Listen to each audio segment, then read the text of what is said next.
Hey there folks, welcome to Spectrum Pulse. We talk about music, movies, art, and culture, and today we are finally going to be talking about the newest project from Alrakis, Echoes of Eta Carinae. Oh, I'm happy I finally got to this one. The sort of project that I was originally going to put on the trailing edge, but took off specifically to cover here in a full review. I was that excited about it. Well, okay, maybe happy and excited aren't the right words. Because today we're going to be talking about a brand of black metal that is pretty controversial. Yeah, even for black metal. Now this subgenre is labeled DSBM, an acronym for Depressive Suicidal Black Metal, where the tones are a lot more dreary and drone-like, the tempos are slower, the lyrics are more nakedly introspective and dark, and that's the polite way of getting around how some of these acts could dig into some of the most transgressive and masochistic material both on and off the microphone. And if you do some research into what some of these acts did, it can be really shocking, enough to push away from exploring any more. Hell, especially for me, given that I'm not really a huge fan of drone or doom metal and I'm behind schedule as it is. But more research unearthed some articles describing the raw catharsis this genre could trigger to the right people. The exploration of such themes through the agency of art gave the artists, and by some extension the audience, some form of deeper release and tranquility. And, well, I'm not really sure I can buy into all those themes, especially when the bands pair a lot of those tones with more conventional naked aggression, given that this is indeed still black metal, but it gave me some context why somebody would listen to this. And yet, even with that,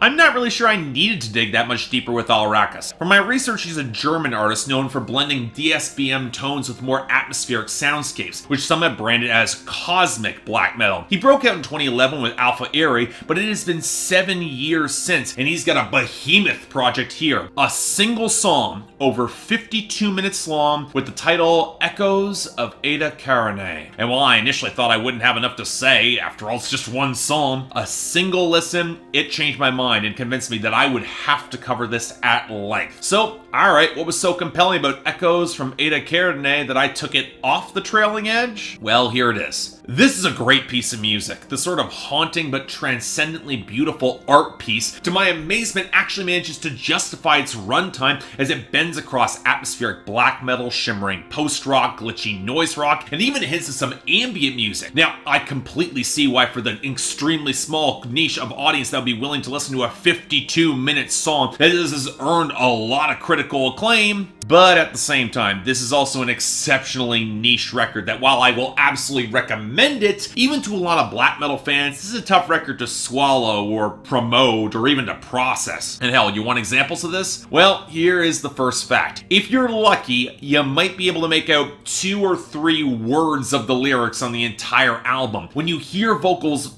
at all, they feel like shrieks from between the stars and the vast emptiness of space, more noticeable for their texture and intensity in the gulf between worlds than any actual message they might be conveying. And while that might be fine for some black metal listeners, and they will be the first to admit that lyrics are seldom the most important thing about a project like this anyway, especially in the more ambient moments, what might be a bit of a tougher pill to swallow is that the actual riffs, they only come in around the 9-minute 30-second mark, a flat, buzzy grind reminiscent of broken static cutting across a deep echoing bubble of a beat that takes about 5 minutes to build any sort of twinkling gloss or even melody at all. In other words, while this might be kind of stating the obvious, this is a project that takes all of its time in order to build the tension and the atmosphere, so you're absolutely aching for the crash of tremolo riffing and the swells of synthesizer accenting that melody. And there is no point mincing words. If you want a reason to listen to this album, it is the melodies. From the stunning swell at 11 minutes to the echoing symphonic fragments at around 16, from the more defined minor variant of the major riffs to the stabilized synth and the ethereal piano that comes in at the halfway point, from the slower, grinding riffs that roar in, pushing the lead guitar melody even higher before it crashes down to the thinner, darker noise, to the flattened crush around 35 minutes, all before the stuttered collapse in nearly 40 minutes into an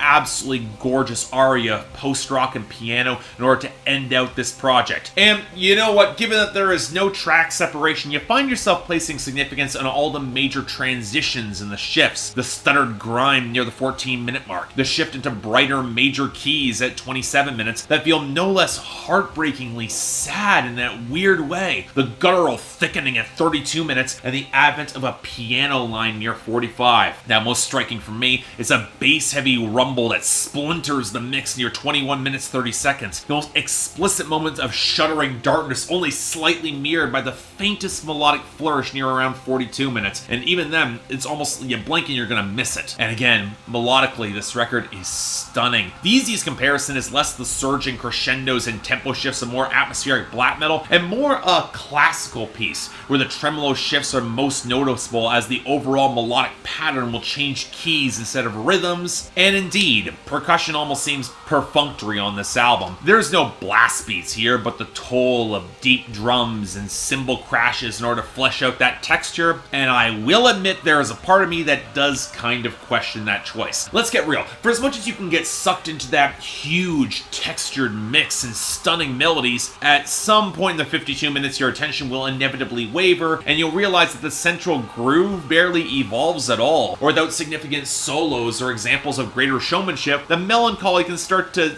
tip a little bit towards tedium. Not much, it's that much in that drone atmosphere. If you're used to it, you'll probably be fine, but there were points that start to push it for me. And it's most noticeable around the 32-minute mark. One of the heaviest sections of the record, paradoxically, where the guitar phrases are at their most sour and biting, but at several points where you would expect to transition to another achingly beautiful shimmer, the lead guitar just kept changing keys against the grinding fuzz. And while I'm on that subject, while there are some significant metal moments in this piece, almost as much is just a very glossy, misty brand of post-rock accented by flat waves of faint synthesizers and repeated piano phrases. And while I was fine with how it fit with the lonely emptiness of this song, so accurately capturing the bleak majesty of space and the near-eternal tension within it, it will not be for everybody, and it will definitely throw some people off looking for more variety in some of these riffs. But here's the other thing. In reading a couple other reviews of this project, I dug up what the echoes represent possibly in real life. The Eta Carinae system is a binary star system that actually does exist, with one star orbiting the other and sometimes coming so close that the gravitational fields rip off huge chunks of the other star, which triggers eruptions that are so bright they can seem like supernovas in our night sky, which perhaps might be why the mix always reverses that deep,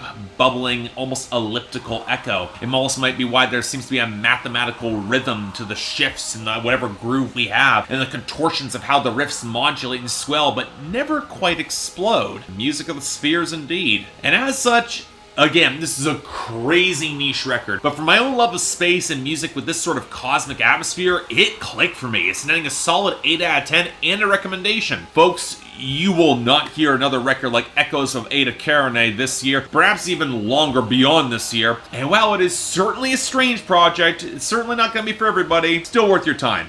Check it out, it's pretty cool. So yeah, thanks a lot for watching. I'd like to like and subscribe, I'd be more than grateful. I understand this record might be a bit weird to talk about, but again, so worth it. The melodies are so potent, so beautiful. Beyond that, if you want to buy the record, link's down there below. And I got the poll up there. I'm curious where you guys fall on this, especially for the more die-hard black metal fans. I mean, I wasn't crazy about all the points of it. I still think it's a great project, but I think it could have modulated a little bit more. And I like this a lot more than Alpha Eri, at least for me. Beyond that, anything else I might be able to do to improve my presentation, I'm all ears. And if you guys want to get involved in supporting this channel, so I could have covered this a couple of weeks ago, then a link down to my Patreon is right over there, where 3 times a week you guys get to vote on my schedule, and once a week for the higher tier contributors, you guys get to add albums, movies, or my top 10 list to that schedule. More details right there. Want to see a schedule? It's on my Instagram, link below. Until then, I'm Mark, you're watching Spectrum Pulse, and I'll see you next time.